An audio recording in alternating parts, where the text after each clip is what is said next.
Hello students, आज हम discuss करेंगे इंक्रीमेंट डिक्रीमेंट ऑपरेटर्स।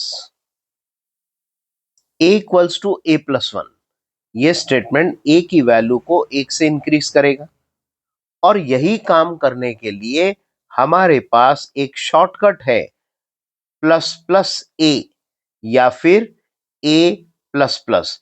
क्योंकि यहां वाले केस में a का नाम दो दो बार आ रहा था, तो हमने ऐसा स्टेटमेंट देखा जिसके अंदर a का नाम एक ही बार आता हो और उसे प्लस प्लस पहले लिखा गया, कहा जाता है as a prefix.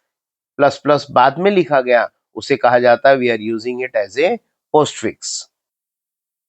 As a prefix and as a postfix का अगर डिफरेंस देखें तो a इक्वल्स टू 7 से a में 7 आया, a को प्रिंट किया, 7 प्रिंट किया। इस एग्जांपल में भी a 7 है, प्रिंट किया तो वो 7 प्रिंट हुआ।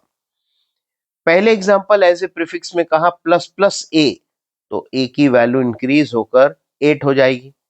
दूसरे एग्जांपल में a प्लस प्लस, तब भी a की वैल्यू इंक्रीज होकर 1 से बढ़ जाएगी, 8 हो जाएगी।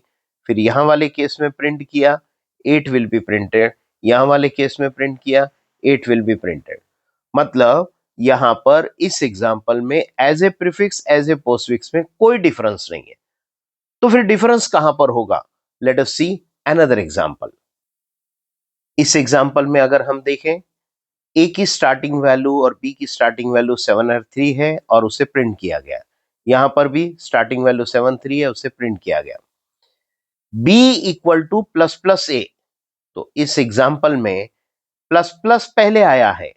b इक्वल टू मतलब b में स्टोर करो क्या, प्लस प्लस ए। पहले प्लस प्लस मतलब a को पहले बढ़ा देगा और वो बढ़ी हुई इंक्रीमेंटेड वैल्यू b में स्टोर करेगा, तो b में स्टोर हो गया 8।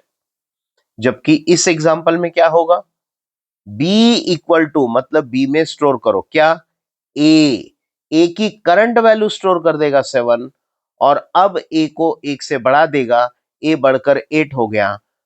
पहले वाले एग्जांपल में a और b प्रिंट किया तो 8 और 8 प्रिंट हुआ। दूसरे एग्जांपल एज ए पोस्टफिक्स में a और b को प्रिंट किया तो 8 और 7 that will be printed. First example में ये प्लस प्लस का ऑपरेशन पहले होगा और ये स्टोरिंग का काम सेकंड होगा। सेकंड एग्जांपल में ये स्टोरिंग का काम फर्स्ट होगा और ये इंक्रीमेंटेड का काम सेकंड होगा। आई होप आपको इंक्रीमेंट डिक्रीमेंट का ये पॉइंट समझ में आया होगा। Thank you.